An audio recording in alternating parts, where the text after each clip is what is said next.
Good evening, and welcome to Copperfield's Books virtual event with Jennifer Ryan. My name is Jamie Madsen, and I'm the Marketing and Events Coordinator here at Copperfield's Books, and I'll also be your host for the evening. So just a couple of things to note before we get started.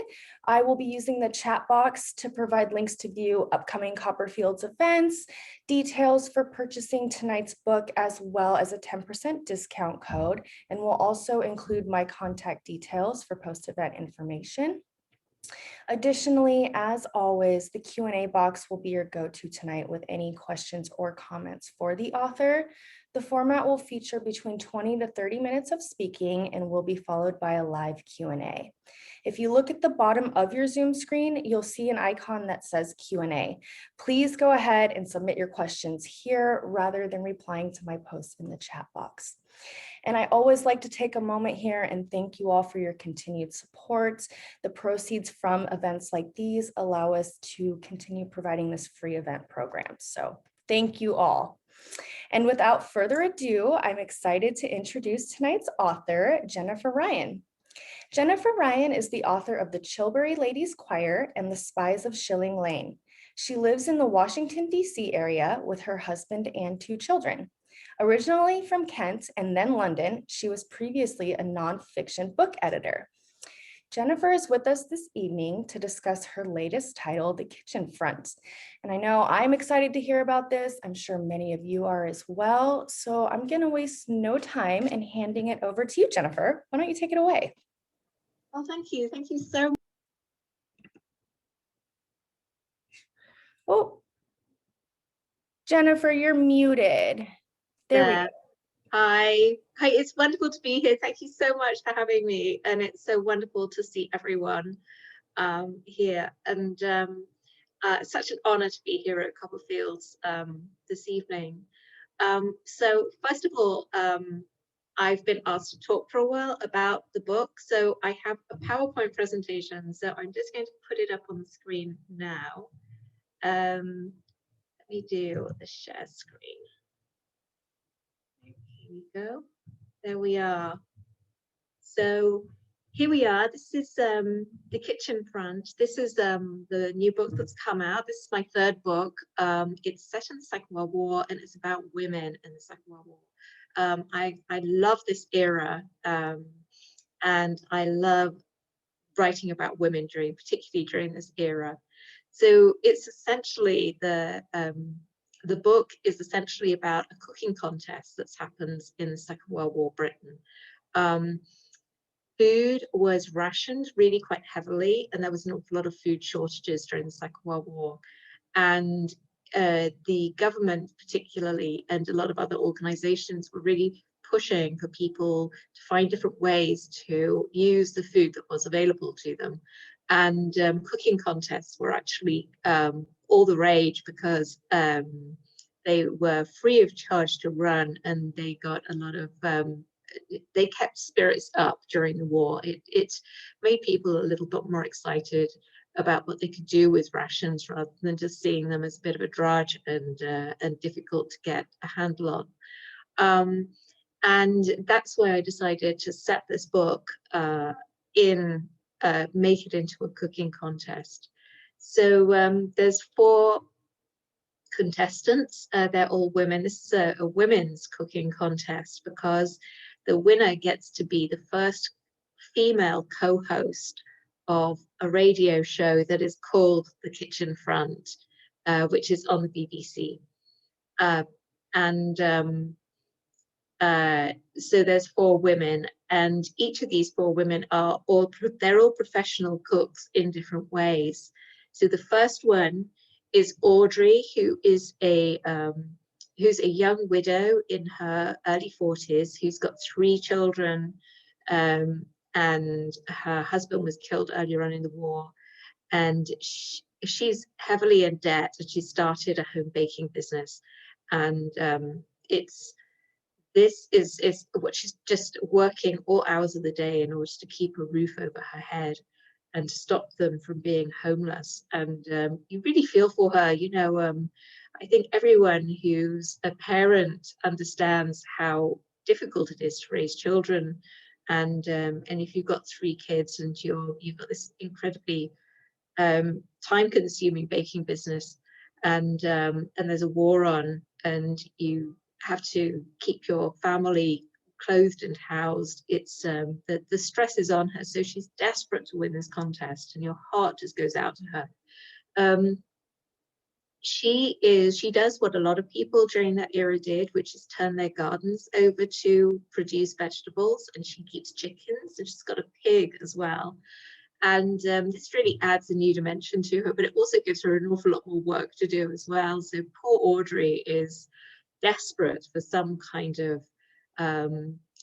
luck, really, to fortune to suddenly kind of turn in her direction. So the second contestant is her sister. Her younger sister, Lady Gwendolyn, has married very well and become the lady of the village. She's married a wealthy entrepreneur who is who's very controlling, and she's basically living in a gilded cage. She's very lonely. And she's desperate to prove herself because her husband really her husband isn't very good at including her in things, and he puts her down a lot, particularly her intellect and everything. And she really feels that she needs this win to win this contest in order to prove to him that she can do something. So she is a professional cook in the capacity that she is a home economist. Now, in the Second World War, the Ministry of Food was set up in order to help the distribution of food and to help people understand more about what to do with all these different rations and what recipes they can make. And they started to employ home economists who basically went around doing cooking demonstrations in town halls.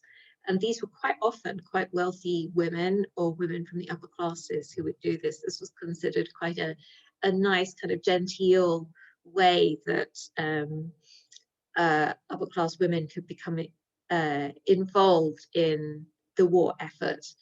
So that's what she does. And the third contestant is her kitchen maid, Nell. So there's an old cook in the house, in the big manor house where Lady Gwendolyn lives. And Nell is the very much put upon kitchen maid who's 19 years old and desperate for freedom. But actually she's an incredibly good cook, and she's been taught very well by Mrs. Quince, who's the head cook there. And but she's very shy, and she comes from an orphanage, and she doesn't really know how to make her way in the world, and this is really holding her back. She's really, really hoping that she'll be able to win the contest and really give her a footing to just escape out of this manor house and get her into the bigger, wider world. And the last contestant is an actual restaurant chef. 30-year-old Zelda is a cordon bleu trained restaurant chef who is desperate to become a head chef, but has hit the glass ceiling. It was very unusual in those days for women to be considered good head chef material, because they weren't considered good enough or imaginative, or, if gentlemen dining at the Savoy would ask to meet the chef, and they would expect the chef to be a man, and it wouldn't look very good on these top restaurants if they were to wheel a woman out as the head chef. And she was very angry about this, very upset, and she really wanted to get there, and she really saw winning this contest as giving her foot in the door for allowing her to be this person, to be able to step into the head chef situation. However, she is hiding a pregnancy. She's has an unwanted pregnancy, and she's just going to try and hide it for the duration of the contest. So that's quite interesting how that plays out as well. Anyway, today I'm going to talk a little bit more about what inspired me to write the book, and also a little bit of the background about food rationing, because it's such a fascinating subject, and you'll be able to see why I was so interested to write a novel set around the rationing. So I'm going to move on to the next slide here. There we go. So it's inspired by my grandmother, who's inspired my interest in the Second World War. When I was young, she was always around at our house. There's a photograph of her here. And she was very funny. She was always telling all these hilarious stories about the Second World War, particularly, and it really got me intrigued about the period, and I started reading around it just from a young age, just because it reminded me of her, and it was just so fascinating. For women like her, she would have been about 20 at the beginning of the war. She was they were very they it, it marked a complete change from their previous life before then. Women suddenly had an awful lot of freedom. They were expected to work. By 1941, there was conscription for women. There was an awful lot more freedom. And then, of course, she came from North Kent, which saw an awful lot of bombs, especially during the Blitz. And so she had an awful lot of stories about the Blitz, as well as the food rations and all the men being at war and all the funny things that happened, all the freedom. There was a lot of dances for women. There were for everyone. The government was very keen to keep spirits up during the war, because it was viewed that if people got too down about the war and the rations, that they wouldn't support the war effort and they wouldn't support the troops, and then there would be a real push for surrender. And I think particularly in the early stages of the war, that was incredibly crucial for the government. So the other picture here is my grandmother's recipe book here, which I love this concept of legacy, that she left this for us, and it got passed down to my mother, and my mother's still got it now, but she lets me borrow it and photocopy it as well, which is great. But I love this idea of recipes kind of being handed down through generations, through a family.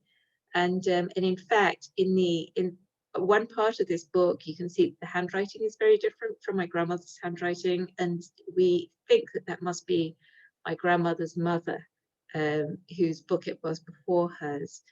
But it's fascinating even looking at the recipes, because she's got notes all over them, and kind of add more, little bit of extra sugar here and a little bit extra corn flour, and you can see the evolution of the recipes themselves, as they every time she makes it, maybe she'll try something a bit different and see if it works better, and then adjust it accordingly.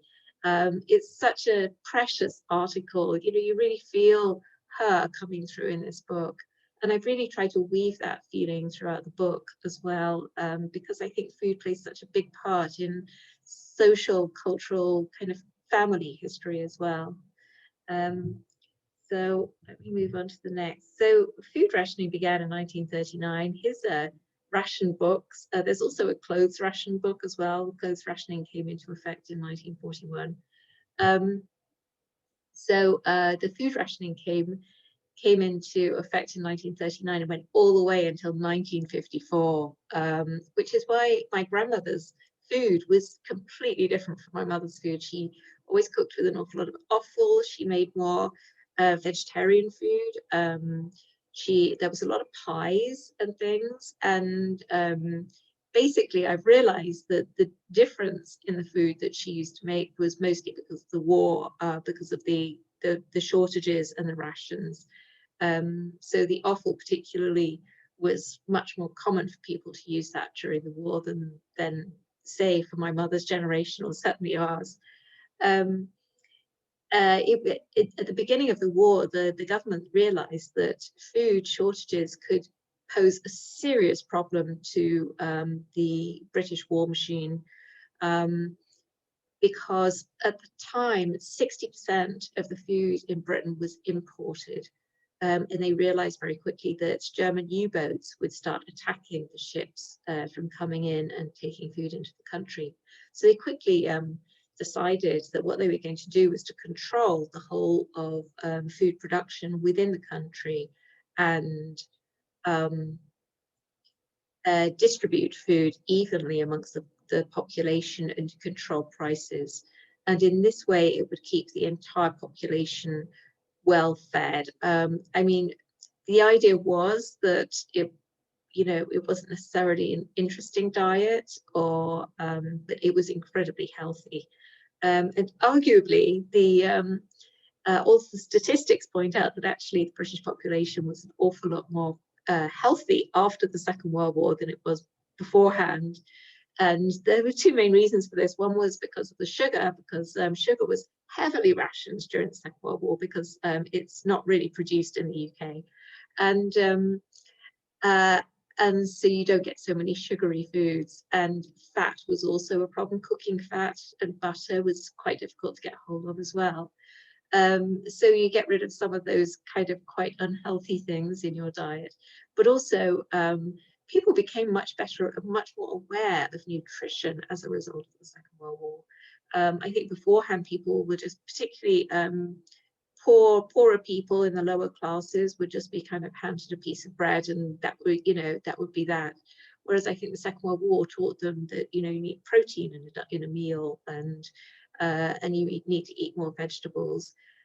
Vegetables were very much pushed because people could grow them in their own back gardens, and were very much expected to as well. And so vegetables inevitably ended up playing a very, very big part in everyone's diets. So I'm going to move on. So before I move on, I just want to say that the Ministry of Food and the Ministry of Agriculture, together, they took on the entire process of means of production of food within the UK. So they took control of all the farms, and they really restricted the amount of beef and animal products that were being made. So all meat basically was very much curtailed. And the reason was that cereals was so much better, so much more productive for the amount of land. So they were just trying to get the most food possible out of each square, hectare or acre of land. And that's why meat particularly was very scarce during the war. So here we have a general idea of what was available for most of the war. Things changed over the years as to what would be available, but one egg, as I say, I think everyone agrees that this is where the government sort of messed up a bit when they reorganized the food production. They got rid of a lot of chickens for poultry meat, and sadly at the same time they kind of got rid of a lot of egg production as well, and I think they regretted that. Later on in the war, you started getting dried egg powder, which cooks really, and housewives really struggled with at the beginning. But I think by about 1943, people had really got the hang of it and really got into the whole dried egg powder thing. As you can see, there's cereals and bread were pretty much available. The government, the bread, they made something called the national loaf, which was very whole wheat bread, whole meal bread. They used more of the husk than usual in order to just use more grain than they would normally per loaf. So it made the bread very brittle and grey in colour. It was very unpopular, but it did mean that it was always available. So that the idea was the government wanted to make sure that if all else failed, you could go out and get a loaf of bread, and the price was kept very cheap as well with bread. As you can see, sausages here, meat was the real problem in the war, and they did get bacon. Candy was very, very limited. I think there was a while in the middle, a patch of time in the middle of the war where you just couldn't get candy at all. And tea obviously was rationed, and that caused an awful lot of upset for a lot of people because of the love of tea of the British. As I said before, you were expected to grow your own vegetables. Fish was very rare because of the most of the fishing vessels had been requisitioned by the government for war by the Royal Navy. And also the coastlines were heavily protected, especially around the south coast of Britain, just against invasion. So it was actually quite difficult to get to the sea in order to fish. And so, as well as the normal rationing system, a point system was then added later on in the war in order to buy canned foods. So I'll move on here. There's a line of people lining up at some kind of grocery store here, and that became very common, sadly, during the war, because the people got shipments of things in, and because of the scarcity, you really had to just join a queue and join a line and do the best, you know, hope for the best when you went to the shops, basically. There was an adage that was, you know, that saying that everyone used at the time, which is, if you see a line of people, just join it and then afterwards ask what it's for. So here we have a butcher, and meat posed a real problem to people. I think particularly early in the war, people really struggled to get what they felt was normal food and to feel satisfied, and especially without meat, this was a problem. And this was some of the ways that people did this, kind of got around the system. So first of all, they grew their own meat. So if you had a little bit of space in the backyard, you could join a pig club and have pigs. So a pig club was very pushed by it was a government idea. The Ministry of Food had this idea to try and encourage people to keep their own pigs. And so they actually made it into into something that they could do themselves through this pig club initiative. So a group of, say, women could get together, buy two piglets, one that they could use for their own consumption, and one that they could sell. And the idea was that if they shared it between three of them, let's say, they could all get, when the pig was slaughtered, they all got a bit, but not way too much all at the same time. This middle picture here shows rabbits. Rabbit breeding became incredibly common, and it was a great way for people to get protein and meat. And rabbit really took the part of an awful lot of protein during the time. Chickens was another way, and a lot of it was to do with eggs and egg production. But most people who had any kind of land would have kept chickens during the Second World War. And this is just a picture of all the different parts of the animal. Offal, as I said, offal actually became scarce itself by about 1942 because it had become so prolifically used because of the scarcity of meat. Wild food, this is a picture here of some pheasants. Wild food became more common as well. So shooting birds and rabbits, catching rabbits, hare, deer, wild deer became an awful lot more common and was a way, particularly in the countryside. Fishing in rivers, collecting seafood and shellfish around the shore, that kind of thing, that became a lot more prolific. And here we have Lord Walton Pye. So Lord Walton was the Minister of Food, and he went to the Savoy Hotel one day for dinner, and they made a pie in honor of him, and they called it Lord Walton Pie. And it's essentially a vegetable pie with either mashed potato topping or pastry topping.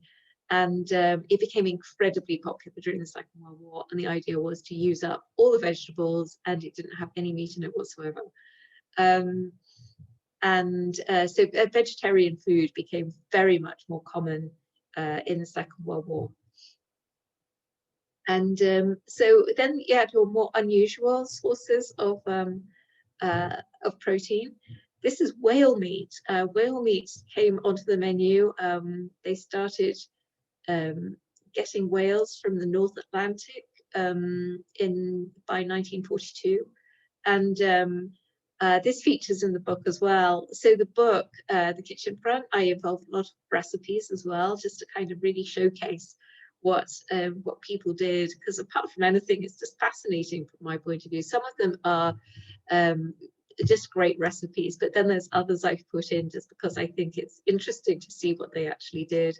And whale meat has quite a strong flavor and a really strong smell. And they used to quite often, it went through this whole process of having to be soaked for days beforehand. And then they would use obviously very strong sauces and everything in order to kind of mask the taste and make it taste more like beef.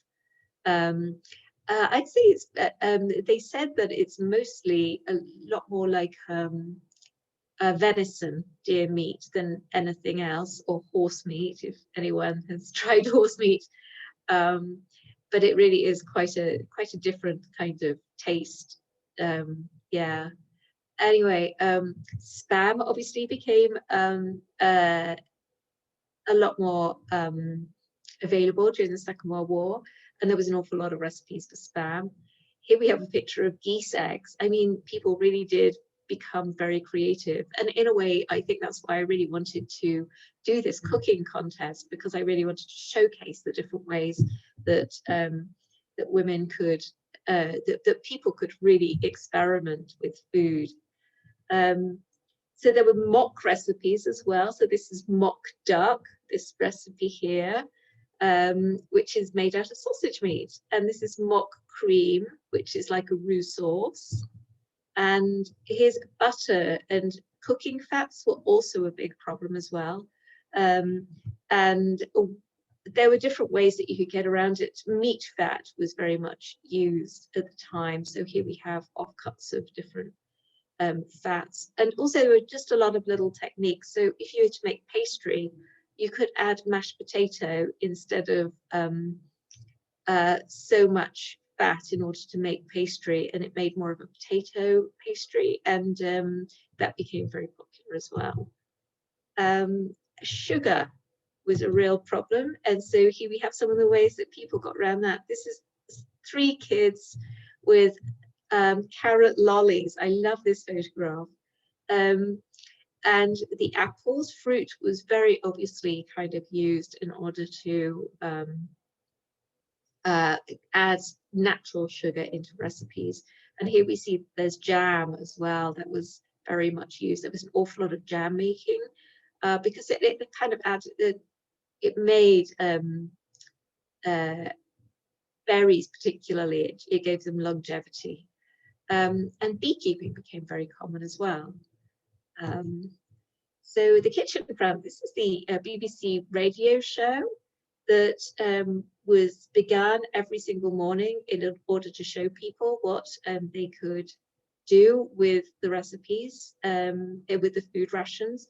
So it happened first thing in the morning before the women went to the shops. Housewives went to the shops so that they could tell them what was particularly available. Say there was a shipment of salt cod. Salt cod was another thing that came in shipments, and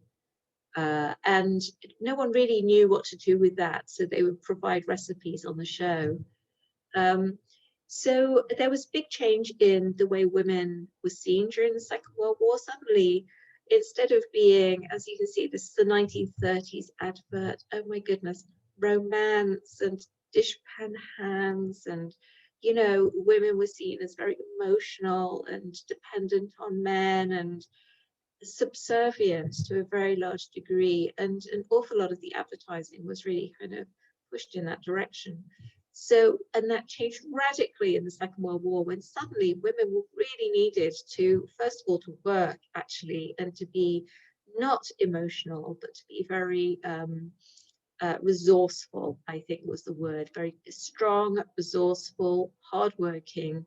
And I think this advert here really shows this massive change. It's up housewives and atom, and it's like they're an army in themselves.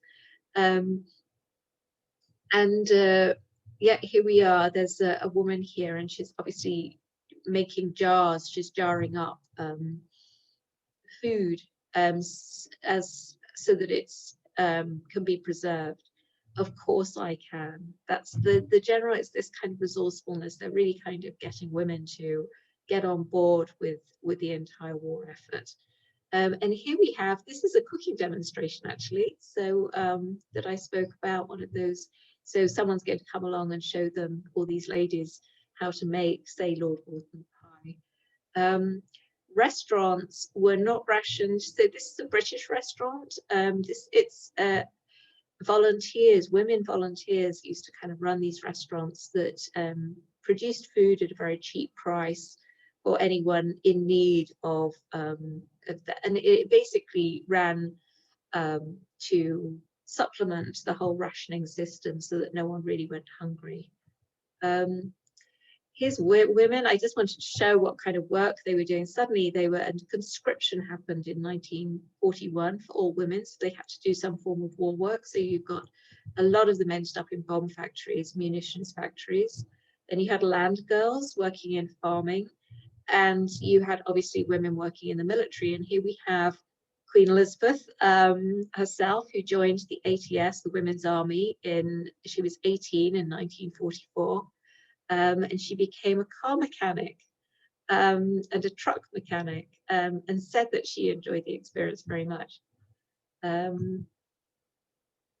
here we are again. We've got the two magazine covers showing women in their wartime capacity instead of being beautiful and everything. Here's a woman pilot who's just stepping out of her Spitfire. And then on this picture, we've got a woman on a bicycle, saving fuel by going by bicycle, in her women's voluntary service uniform. So this was a voluntary organization that older women would join in order to organize evacuees, sort out canteens, work in the British restaurants that I showed you earlier, and things like that, basically doing incredibly important war work in a voluntary capacity. So women's lives very much changed without men around. They had a lot more freedom and they became a lot more friends with each other.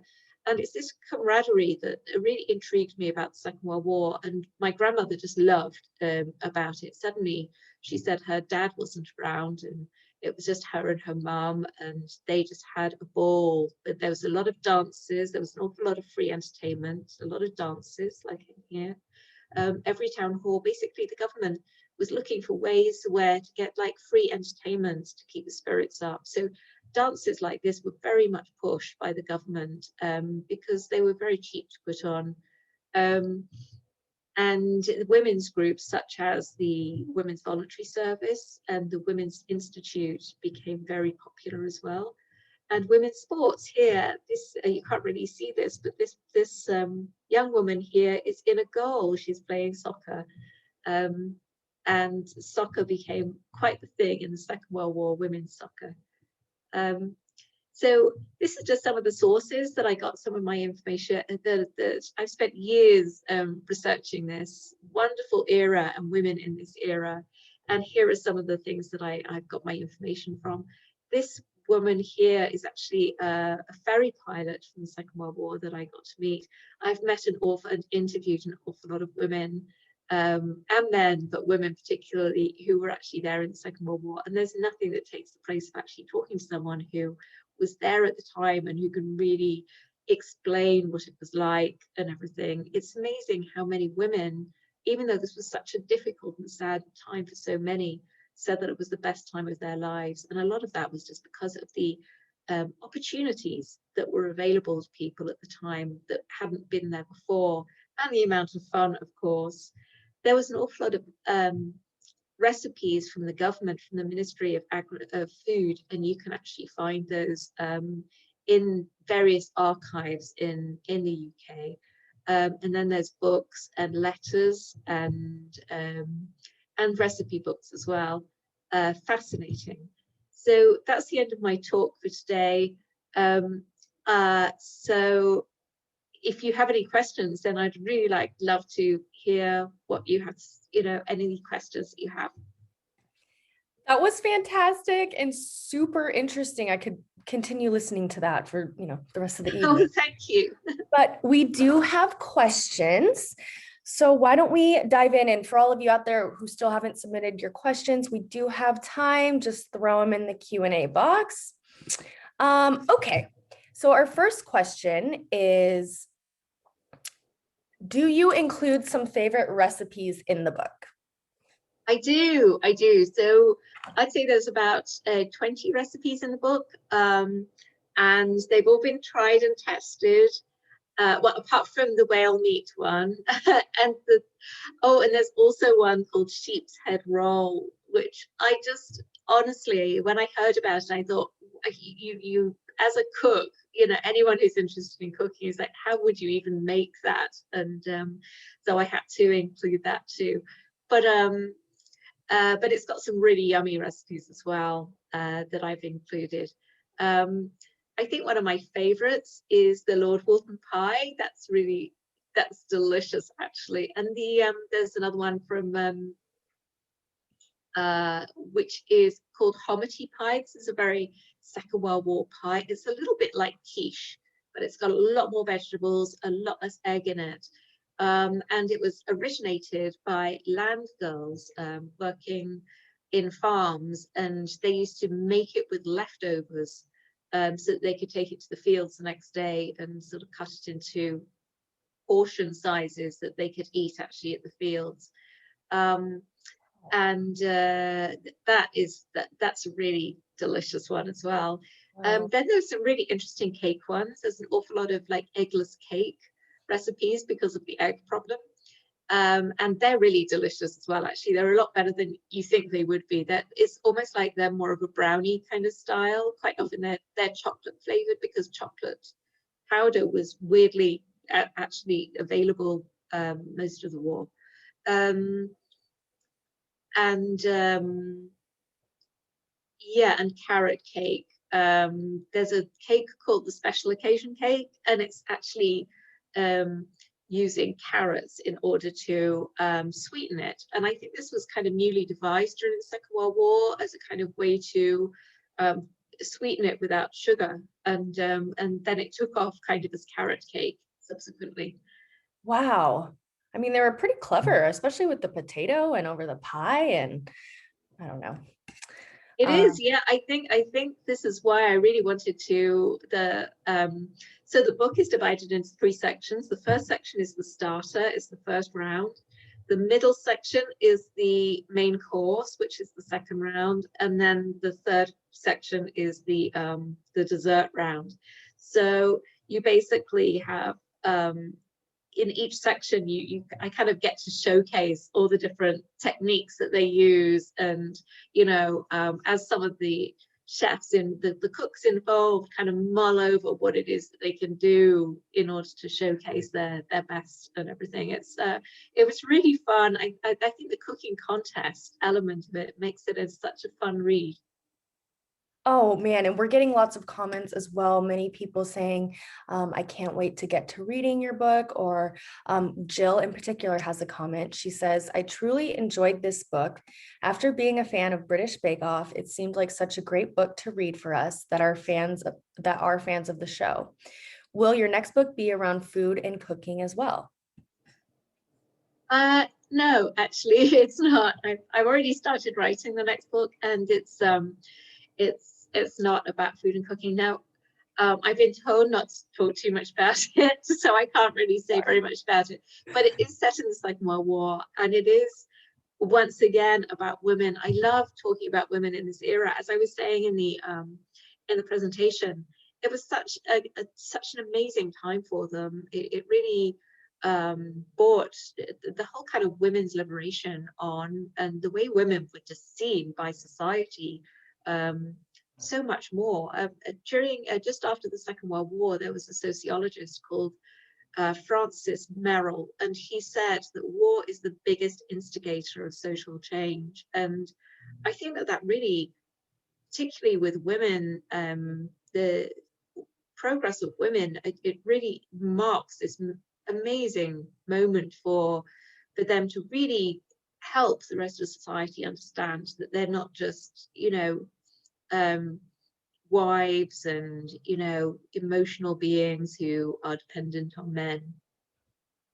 Yeah, and also to enjoy each other's company as well. It sounds, I don't know. That was a massive thing. There's this wonderful journal that was written at the time, and you can really see how this woman who was a housewife before the war, she was very much expected to stay at home and almost be a bit of a slave to her husband. And I think that was quite common at the time. It was almost like, you're married, you're my kind of sidekick. You stay at home and you do what you're told and everything. And he was very antisocial, this man.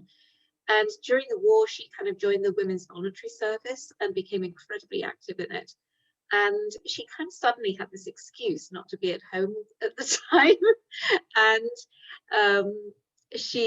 and there was this wonderful moment in the book where in her story where she doesn't make his lunch for him one day, because he comes home from work for lunch every day, and she doesn't make his lunch, and he was not happy. But she says, what can he say about it though, because I'm busy with all this important war work that I'm doing, and he can't say anything about it. And by the end of the book, she's saying, I'm never going to let any man dominate me ever again.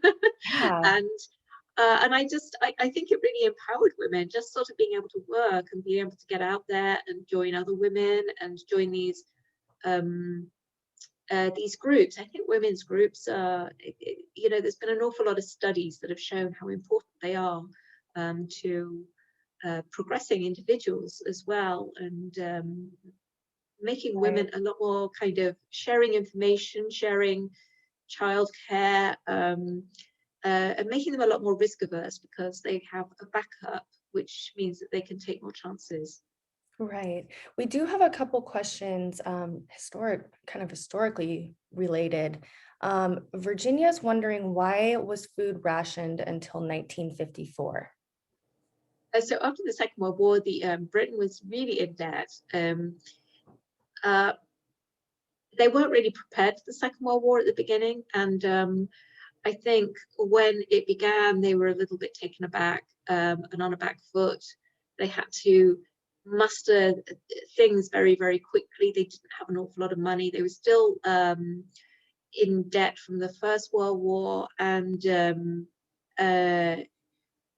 yeah, basically they ended up like borrowing an awful lot of money from from the States, and as a result, they particularly by the end of the war, they were massively in debt. And I think kind of getting imports back in was a very slow process. Yeah, and I think also I think it just took a while as well for the whole food production to kind of go back to normal as well after the Second World War, because it was so controlled by the government during the war.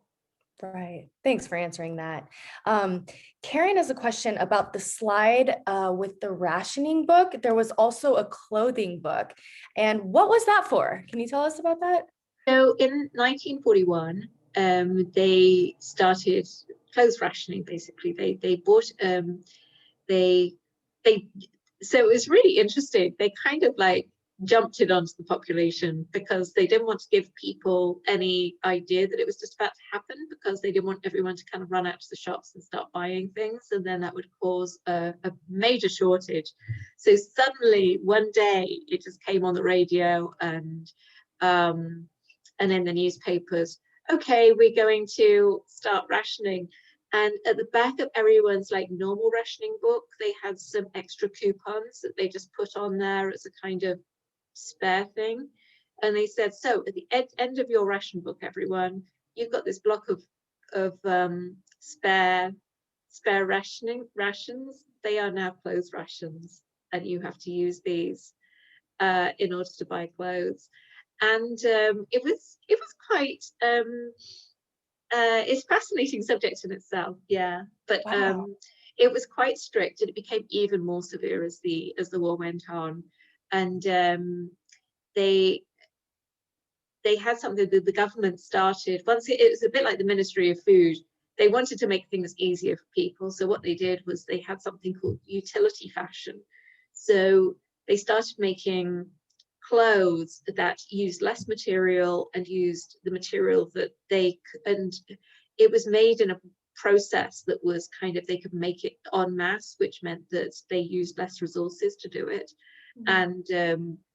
And it was cheaper as well. And they basically made utility clothes for the population, and they devised this. And they were really unpopular at the beginning, but then they got some of the top designers, the really kind of high class designers, to put their designs behind it, and suddenly it turned into everyone wanted them. You know, it was great. So I think it's a bit of a success story, to be honest. Yeah, it's very Yeah. interesting. Nanette's wondering what was provided as childcare for the women that were working. Was there any, or? Yeah, actually, that's a really great question. So first of all, you had evacuation during the Second World War, so an awful lot of kids in cities would have been moved with their schools out into the countryside, where they just stayed with random strangers. I mean, as a mother myself, I think that's a really scary concept, but it happened. The but there was an awful lot of, there was the rise of an awful lot of like creches and um, nurseries, preschool care, that kind of thing, daycare, kind of. Quite often it was just a couple of women in the town hall. Quite often it was the women's voluntary service as well. It was the older women who basically went to every village and town, had a hall or more than one hall, and they would just get the kids to, or you could just drop your kids off there for the day and have them looked after basically by somebody else, That is so by these charming and women. wonderful. I know, and it was just amazing. And actually, I've seen this photograph of a van, a kind of truck, and these women would kind of pick up kids in a truck, like take them off somewhere, and but yeah, I mean, in the Second World War, and I think this is why my grandmother's stories are so fascinating, is that everyone was just really in it together. There was this real sense of community, and we've just got to do what we can. I think particularly at the beginning of the war, Britain was very much alone until the States entered in after Pearl Harbor, end of 1941. And for a couple of years there, it was very dicey. The Germans had a massive war machine, and the British were just kind of throwing anything that they could. You know, they didn't have any money. They were very badly prepared, and Well, yeah. kind of along those lines, an anonymous attendee is wondering if you based any of the four characters on your grandmother, or were they maybe a compilation, or? No, actually, that's I really did want to have one of them as my grandmother, but I really I didn't want too many young women of that age, and I really wanted to include the Nell, the young kitchen maid, because she's just, your heart goes out to her really, and she's just, you know, if you're a fan of Downton Abbey and that kind of upstairs downstairs kind of thing, I think you could really relate to her. She's very put upon, but she's just an amazing cook as well. But she just yearns for freedom and a life of her own. Um, and so, in a way, she kind of took up that younger woman's slot instead of my grandmother. Um, but I would love to feature my grandmother in one of the books. I Yeah. haven't really done that. There's a woman who's quite like her in the Chilbury Ladies Choir, but I'll leave that to you. That's my first book. Well, I also want to read a comment by Patricia. She says, I was completely engaged from page one. Remember, I heard that as well, Patricia. She says, I could actually picture each one of the contestants. You were so clear in building each character. I already wrote a note to PBS to develop your book into a masterpiece theater production. That's Oh, great, it's so Patricia. lovely. Thank you so much. That is so wonderful. And so we only have a couple more questions here, and it's asking about research about this book and how difficult that was. And maybe, was it difficult not to incorporate some of today's methods? How did you go about researching for this book? Well, I think as I say, I started off with my grandmother's recipe book, and the thing was that she used to cook. She was a really good. I think we all in our families have the woman that's the cook. Do you know what I mean? And in Yeah. my family, it was definitely my grandmother. My grandmother knew how to make the best sauces. She just had a way with food. And she always said that it was because of the Second World War, because of all the rationing. You really had to be creative, and you really needed to be able to get the flavors, get as much flavor as you possibly could out of all the ingredients, And she was the kind of person who would boil bones down to get the marrow out and stuff like that. Do you know what I mean? And get all the different flavors out of anything she possibly could. She was also a bit of a forager as well, actually. She would go out and kind of collect wild herbs and use those, and wild mushrooms particularly, and she was very adept at knowing what to use and knowing exactly how to use it. So I think in a way I was very inspired by what she had told me about the Second World War, and how cooking was used and everything. And that was definitely, and her recipes were very much first port of call. And then, as I said, there was an awful lot of books about rationing as well, and you really got a good idea about what people did as a result of the rationing, and generally about food of that era too. Yeah. I really love this idea, and I love getting the perspective. We're American over here, so it's nice to hear the perspective of the British in World War II. And I can't stress enough how many thank yous we're getting and how many people are excited to read it. Just to wrap up, to all of you on the call, you will get an email tomorrow that will include links to purchase the title from tonight, the 10% discount code, a link to the recording, basically a website address for more information about Jennifer. It'll include everything. So if you just watched tonight, no big deal. And I want to thank you, Jennifer. This was wonderful. And anything you want to say to take us out would be awesome. Oh, I just want to say thank you so much for having me, and it's so much fun to be here, and it's so much fun to kind of talk about this wonderful Second World War cooking contest. As your listeners said, there's